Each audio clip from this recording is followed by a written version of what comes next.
Chers amis, je tenais à vous souhaiter un très chaleureux Shabbat Shalom depuis Yerushalayim, Ira Kodesh. Notre paracha de Vaïgash, peut-être l'épisode le plus poignant de toute la Torah, où les frères, Yehuda notamment, supplient le vice-roi d'Égypte, sachant pas que c'est Yosef, de libérer Binyamin. Et pour finir, ce vice-roi se dévoile qu'il est Yosef. Et il leur dit, Ane Yosef od avichai. Je suis Yosef. Est-ce que mon père est encore vivant? Et le texte nous dit, Velo yachlu echav la'anot oto knivhalu mipanav. Ses frères n'ont pas pu lui répondre car ils ont eu peur. Sur cela, dit le Midrash, a dit Abba Cohen Bardella.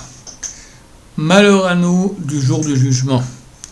Malheur à nous du jour du reproche.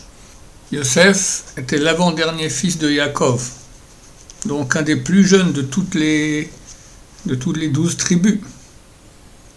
Et s'il fait un reproche, les frères plus âgés ne doivent pas le prendre au sérieux. Et là, ils n'ont pas pu lui répondre tellement ils avaient peur. Ainsi sera aussi la fin des temps, lorsque Hachem va se dévoiler, et on devra rendre compte de toutes les actions qu'on a faites. La question qui se pose, comment Abba Cohen Bardella apprend de ce texte-là qu'il y aura un reproche, il y aura un jugement. Yosef n'a pas jugé, il n'a pas reproché, il a dit juste à Od Avichai, est-ce que mon père est encore vivant? En fait, qu'est-ce qui s'est passé?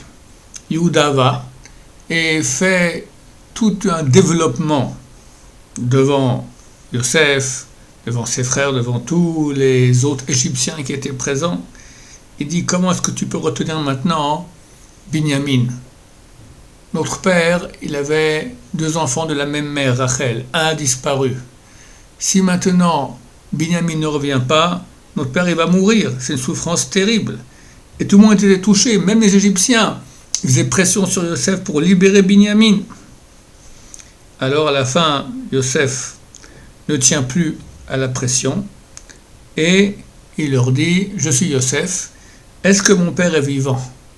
Toi, Yehuda, tu me parles maintenant du père, de ne pas lui faire du mal. Mais quand vous m'avez vendu, et vous êtes revenu chez mon père, vous l'avez montré, mon habit trempé dans le sang, et vous l'avez fait croire que j'ai été dévoré par un animal. Alors, vous n'avez pas eu pitié de toute la souffrance qu'il a eue. Pendant 22 ans, il était aveugle, il était endeuillé. Tu me parles maintenant de ne pas faire du mal à mon père, mais c'est vous qui avez fait beaucoup plus. En cela est le jugement et en cela est le reproche. Et comme ça sera la fin des temps. Dieu va nous montrer comment notre comportement était complètement contraire à la logique. À un moment, on prétend comme si, et à un moment, on agit comme ça, exactement comme le contraire du comme si. Tu pries à toute vitesse, tu quittes la synagogue encore avant la fin de la prière. Ok, on te demande pourquoi tu as fait ça. Tu dis, je suis pressé, je dois aller au travail. Et tout à coup, en sortant, tu rencontres un ancien ami que tu n'as pas vu depuis 20 ans. Et là, tu commences à discuter pendant de longues minutes. Et alors, tu n'es pas pressé pour le travail? Pour Dieu, tu dis que tu es pressé pour le travail, et tu passes outre. Et pour toi-même, pour parler avec ton ami, là tout à coup tu es plus pressé. C'est ça le reproche. Comment tu parles de ton père, et en fait toi-même tu as fait tout le mal à ton père.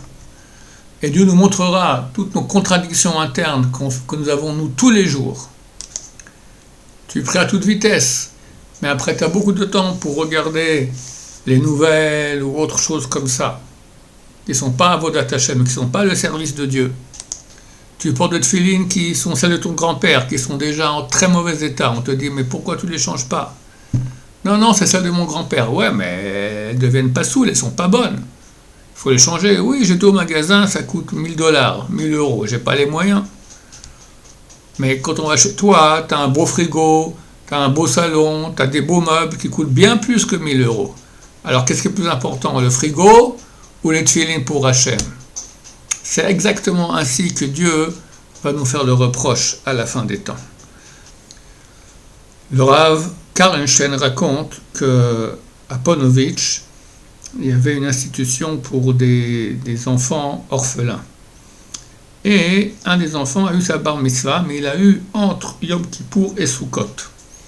Entre Yom Kippour et Sukkot, d'habitude il y a encore un Shabbat au milieu, il y a une pression énorme. Il faut construire la soukha, il faut acheter les 4 espèces, le etrog, l'oulav, etc. Préparer la fête, pression énorme. Et faire une bar mitzvah comme ça au milieu, encore une fois, si elle était à Ponovitch, je comprends, mais elle était à Natania. Il fallait prendre le bus, aller là-bas, revenir, ça prend énormément de temps.